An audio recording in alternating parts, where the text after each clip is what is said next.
Coucou, j'espère que vous allez bien. On se retrouve pour une nouvelle vidéo. Désolée pour le reflet dans les lunettes, mais je peux pas y faire grand chose. Je vous reprends parce que du coup j'avais déjà tourné cette vidéo, mais ça ne s'est pas enregistré. Donc je recommence avec quelques semaines de retard parce que je suis en retard dans mes vidéos. J'ai eu beaucoup de travail, j'ai reçu la famille pour Pâques, etc. Donc j'ai pas eu le temps de me mettre à jour. Là, je travaille pas quelques jours, donc je vais essayer de tourner des vidéos, pouvoir les monter et les préparer pour que vous ayez un peu de vidéos quand même, ce serait mieux.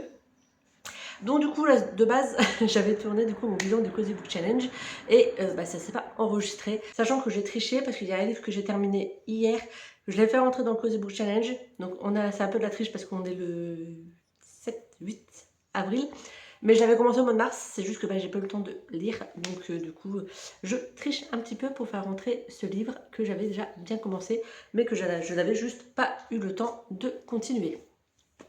Donc, pour refaire un petit topo, je vous avais présenté ma pile à lire. Il y a 3 livres que j'avais prévu de lire, que finalement je n'ai pas lu ceux-là, mais j'ai lu d'autres livres que j'ai pu rentrer dans la catégorie, et il y a d'autres livres que je n'ai pas lus, et que je n'ai pas non plus pu modifier pour mettre autre chose à la place. Donc le premier livre dont je vais vous parler, il s'agit de Princesse Incognito. Euh, que du coup j'ai lu début du mois, le tome 1. J'ai également lu le tome 2 que j'ai pu rentrer dans une autre catégorie. Celui-ci je l'avais prévu et du coup je l'ai mis dans Je voudrais déjà être roi pour la royauté, le destin, le duo, parce que forcément, princesse, royauté. On suit deux jeunes filles, Lottie et Ellie. Ellie est la princesse qui vient dans l'établissement pour faire ses études, mais incognito, donc personne ne doit savoir que c'est elle. Lottie, elle vient d'une famille modeste, elle est là grâce à une bourse d'études et tout le monde va la prendre pour la princesse. Et du coup, elle va devenir la sénéchale, donc la doublure, grossièrement, de la princesse, et se faire passer pour elle et devenir la figure publique à la place de la princesse, et que tout le monde va, du coup, va inverser le rôle. J'ai beaucoup aimé ce tome 1, j'ai lu le tome 2 et là je suis en train de lire le tome 3. Voilà, donc le tome 2 je l'ai placé, donc je vous mettrai en miniature parce que le tome 2 je l'ai en numérique. Et je l'ai placé dans Nous sommes un, Found Family, quête identitaire et foyer. Parce que dans le tome 2, on a du coup Lottie, la jeune fille modeste qui est devenue la doublure de la princesse, qui recherche un petit peu son identité, qui elle est, parce qu'elle se perd un petit peu à avoir deux identités et ça peut paraître compliqué, donc du coup je trouvais que ça rentrait bien dans cette catégorie. Le troisième livre que je vais vous présenter, c'est L'âme du vent. Je vous le mets en miniature parce que je l'ai également lu en numérique, que j'ai lu à la place des livres Les Brumes d'Avalak, que je n'ai pas eu le temps du coup de lire. Je l'ai mis dans l'histoire de la vie, cycle de la vie, éléments et divinités, parce que dans le roman L'âme du vent, on suit la protagoniste qui a le don de lire l'avenir des personnes dans des sphères de vent. Donc forcément, pouvoir, je trouve que ça marche bien. En plus, elle va partir à la recherche d'un remède pour sauver son peuple d'une maladie qui pourrait condamner son peuple. Donc elle va partir dans une quête et à la recherche d'une divinité, d'un mythe qui pourrait potentiellement sauver tout le monde. Donc je trouvais que ça rentrait très très bien. C'est un livre que j'ai plutôt bien aimé. Le texte était assez complexe pour moi, qui ai plus l'habitude de lire des romans young adulte et vraiment tranquillou, bien que je lis aussi du... Mais en fait en fantasy, je suis plutôt dans le young adulte. Et c'est vrai que là, du coup, la plume était assez complexe et les tournures de phrases, des fois, étaient un peu alambiquées à mon goût. Ça, c'est mon impression à moi. J'ai beaucoup aimé le roman, enfin, j'ai bien aimé le roman, mais c'est vrai que le lire quand il y a du monde autour de soi, c'était pas du tout possible. Il fallait vraiment le lire dans le calme. Et forcément, je suis maman, donc j'ai pas forcément toujours du calme. Une fois que j'étais dans le calme et que j'ai pu me mettre dedans, je suis vraiment rentrée dans l'histoire. Mais il m'a fallu un petit temps pour pouvoir rentrer dans ce roman. Le troisième livre que je vais vous présenter, il est là. Donc tout ça, c'est tout ce que je vous présente là, ça rentre pour la première catégorie sur Disney Le Roi Lion. Voilà. Donc le dernier livre pour remplir cette sous-catégorie, C'est Contre-coup de Nathan Fillier que j'ai mis dans L'amour nous guidera pour Différence et amour sous toutes ses formes. Parce qu'on va suivre Mathieu qui a 19 ans et son grand frère qui était atteint de la trisomie 21, il me semble, est décédé quand il était enfant. Et du coup, Mathieu est devenu schizophrène à l'âge adulte, donc là il est schizophrène et il voit son frère décédé, il peut lui parler, interagir avec lui. Et du coup, on va suivre tout ça. On sait dès le début que Mathieu est schizophrène. Et je ne sais pas quoi penser de cette lecture. Voilà. C'était très étrange. J'ai bien aimé parce que je l'ai terminé. Mais je reste avec un... Voilà. Je ne sais pas trop. Voilà. Dans le sens où c'était sympa, mais très bizarre de se retrouver dans la tête d'une personne schizophrène. Vous m'excuserez, il y a une mouche qui me tourne autour depuis tout à l'heure. Pourtant, je suis propre, je sors de la douche, mais elle m'embête. Il n'y a pas assez de jardin, il faut qu'elle reste dans la maison. Bref. Donc j'ai bien aimé, mais je reste avec un goût de demi-teinte. Comment je l'ai apprécié. Je ne sais pas, quoi tirer de cette lecture. Je l'avais trouvé en boîte à livres, il va retourner en boîte à livres. Et il fera certainement plaisir à quelqu'un d'autre. Je vous ai pas dit les 3/4 des livres que je vais vous présenter, sauf pour l'instant 3. Sauf du coup. Alors, celui-ci et les 3 là que je vais vous présenter après. Les autres, il y aura une partie il y aura une partie des livres qui sera mise en vente sur mon Vinted. Donc n'hésitez pas à aller checker si ça vous intéresse. Je les mets pas cher, je les mets genre à 1 euro, 2 euros pour dire faire de la place, faire plaisir à des personnes et permettre du coup d'avoir un petit peu de pécule pour pouvoir en racheter. Voilà. On passe à la deuxième catégorie. La deuxième catégorie, c'était par rapport à la série Stranger Things que je n'ai pas regardé. J'ai essayé l'épisode 1, j'ai pas accroché. La première sous-catégorie, je ne l'ai pas remplie. La deuxième, je l'ai remplie avec le livre que j'avais prévu. Il s'agit de Hades, le tome 2 de la saga L'amour interdit. Le tome 1 et le tome 2 sont en vente sur mon Vinted, à 2 euros les deux. Voilà. On continue du coup à suivre Bethany et Xavier, donc Bethany est un ange descendu sur Terre pour essayer de combattre les forces démoniaques et d'aider les humains à faire le bien. Et Xavier est un humain, et Bethany et Xavier vont tomber amoureux, sauf que de base, ils ne sont pas censés tomber amoureux. Nous avons le protagoniste, plutôt l'antagoniste du tome 1 qui revient dans ce tome 2, qui n'est pas très gentil et qui est un descendant de Hadès. Et comment vous dire, du coup, c'est un démon. Voilà, j'ai beaucoup aimé ce tome 2, le tome 3, je l'ai en numérique, donc je terminerai cette saga, j'espère, là, avant l'été, pour dire d'avoir une saga terminée. Donc sur mon Vinted, si ça vous intéresse, le tome 1 et le tome 2. La deuxième sous-catégorie que j'ai remplie, c'est le tome 1 de Immortel de Kate Tiernan. J'ai bien aimé. Alors le début était assez long, mais parce qu'il faut le temps de se mettre dans l'histoire. Je pensais que c'était un tome unique, mais non. C'est un tome 1 d'une trilogie ça n'apparaît nulle part. Voilà, je m'en suis rendu compte quand je l'ai enregistré sur Libre Addict. Donc j'étais un peu dégoûtée parce que je m'attendais à lire un one-shot. Et au final, je me retrouve avec une nouvelle trilogie à lire. Surtout que comme j'ai bien aimé, du coup, je vais lire la suite. Je me suis procuré le tome 2 et le tome 3 en numérique. Maintenant, il n'y a plus qu'à s'attaquer parce que c'est quand même des beaux petits bébés de quasiment 400 pages à chaque fois. Voilà, donc il faut pouvoir les lire. Puis c'est assez dense quand même. Dans ce livre, on suit... Je ne sais plus comment elle s'appelle, et il n'y a pas son nom derrière, c'est vrai. Une femme, elle a 459 ans, donc on va considérer que c'est une femme qui ne vieillit pas, elle est immortelle, donc c'est pas une vampire, c'est vraiment une immortelle qui qui se nourrit comme nous les humains, sauf que du coup elle vieillit très très très très lentement, et du coup là elle a l'apparence d'une jeune femme de 18-19 ans, et alors qu'elle en a 459. Il va lui arriver des choses un peu compliquées et elle va partir dans une genre de retraite dans une ferme bio, etc. Avec d'autres immortels pour essayer de se retrouver et d'échapper aussi aux personnes qui pourraient lui vouloir du mal. Alors au début on ne comprend pas pourquoi et au final au fur et à mesure il y a des flashbacks qui nous permettent de comprendre cette histoire. Moi, la seule chose qui m'a agacée, c'est que quand la protagoniste voit un des immortels qui est là, elle tombe en pâmoison devant lui. Oh là là, le beau gosse, il ressemble à Apollon, ouah, il est trop beau, j'en peux plus, je vais m'évanouir. Bref, ça m'a agacée.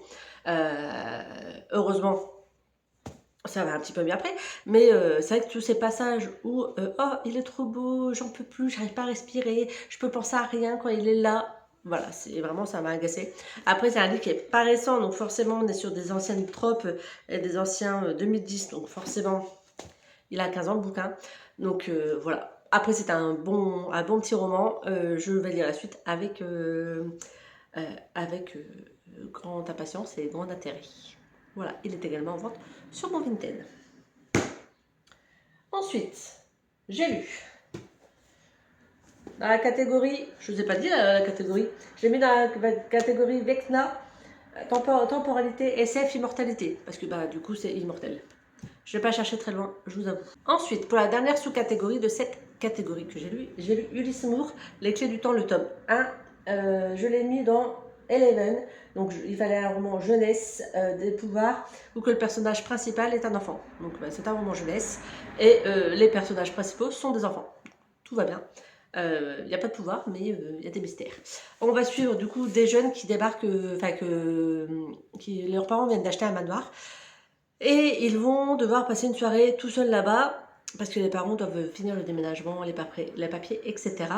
Et ils vont inviter un camarade à passer la nuit chez eux. Et ils vont partir Voilà, ils vont chercher un petit peu des choses dans le manoir et découvrir une porte secrète. Ils vont partir à l'aventure. Celui-ci sera mis en vente une fois que j'aurai lu le 2, parce que j'ai le tome 1 et le tome 2, et tant qu'à faire, autant mettre les deux en vente en même temps sur Vinted.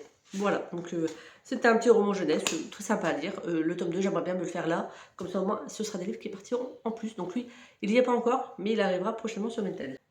Ensuite, pour la troisième catégorie, jeux vidéo, Overcooked 2. Je n'ai pas fait la lecture commune, parce que je ne la fais pas. Voilà, puis de toute façon, j'avais pas le temps, donc je ne l'ai pas fait. J'avais prévu de lire pour la sous-catégorie Ça chauffe en cuisine, donc il fallait lire une cozy fantasy, un livre qui parlait de pâtisserie ou de magie. J'avais prévu de lire Vision de magie. Au final, je ne l'ai pas lu. Et j'ai fait rentrer dedans le tome 3 et le tome 4, parce que du coup, j'ai lu le 3 et le 4 dans la foulée, du livre, de la saga Les Tisseurs de rêves de Manon Fargeton. Je vous mets les miniatures juste ici. Dans ces romans, donc en fait, il y a 4 romans. Dans chaque roman, on suit un enfant différent. Donc il s'agit de 4 enfants qui ont des pouvoirs. Et ces pouvoirs se manifestent d'une certaine façon chez chacun d'eux.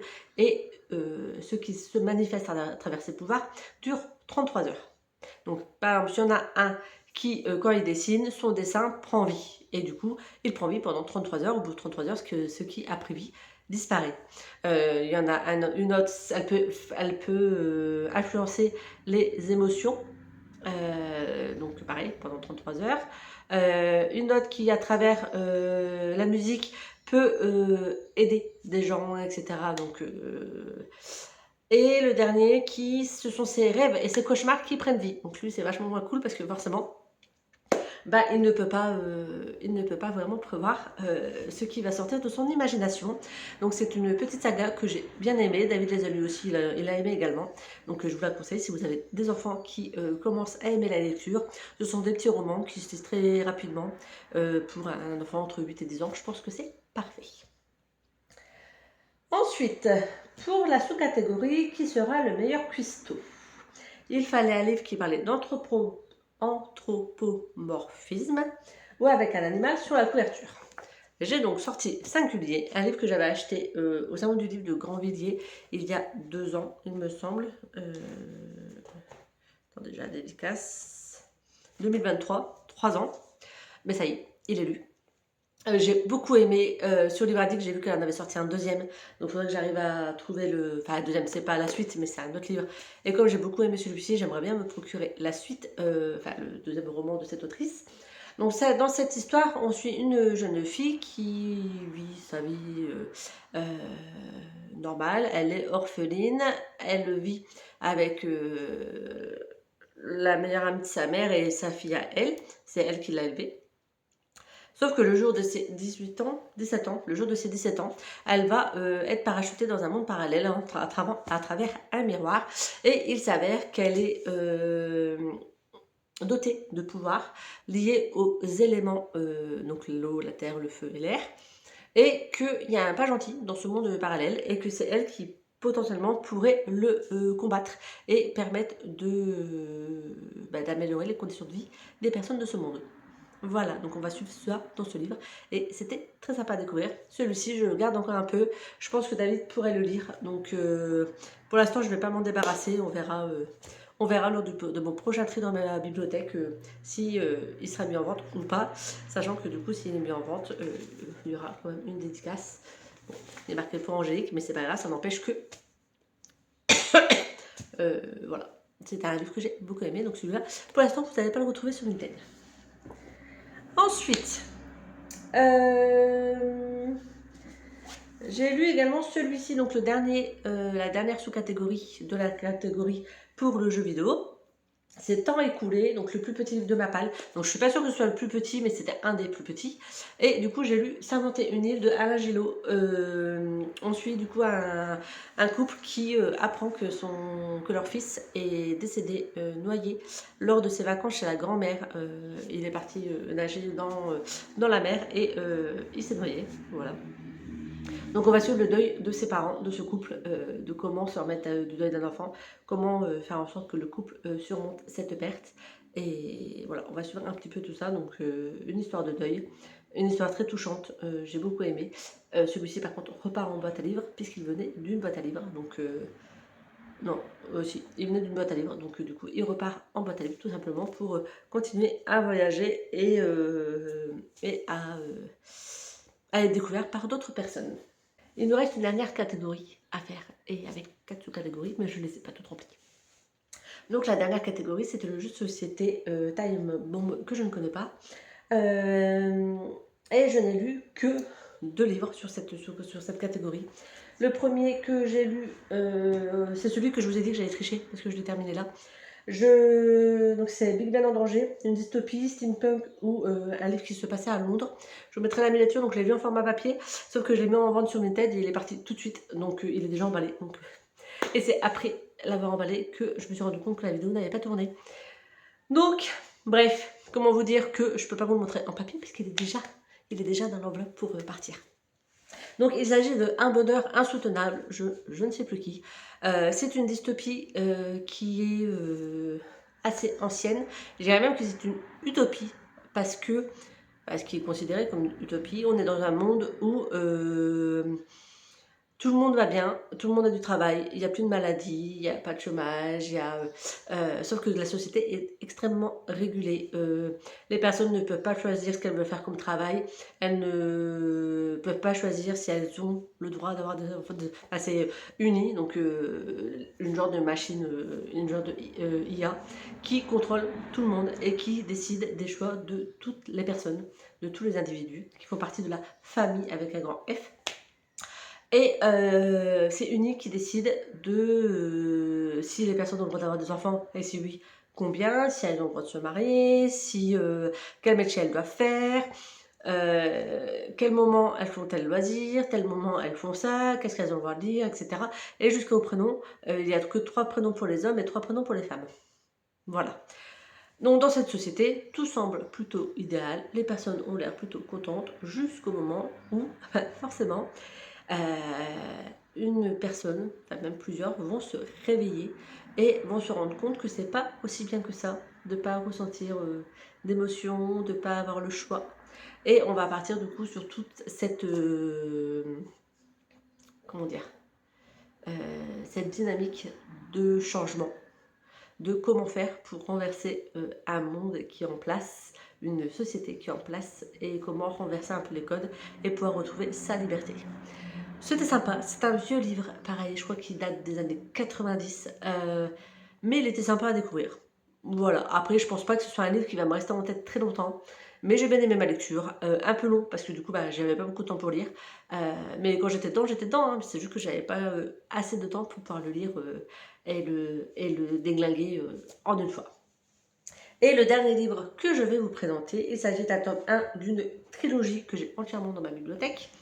Il s'agit de la trilogie Orphan. Donc le tome 1 c'est Double Disparition. Que j'avais acheté à la médiathèque à une vente à 1 euro. Donc 3 euros pour la trilogie. Je ne vais pas me gêner, voilà. Je l'ai rentré dans Sherlock vs Moriarty, donc mensonge, illusion ou duel, parce que dans ce livre, on va suivre Marin qui va se retrouver, on va lui proposer grossièrement à travers une série de SMS et d'échanges de liens internet, on va lui proposer de rejoindre une société, donc les Orphans, pour pouvoir vivre la vie qu'il veut sans ses parents, parce que c'est voilà, grossièrement il est marqué: tu te sens seul, incompris, tu aimerais que tes parents cessent de contrôler ta vie, qu'ils te laissent vivre comme tu le souhaites, tu voudrais être toi-même, être libre, indépendant, enfin. Il ne tient qu'à toi, rejoins Orphan Project.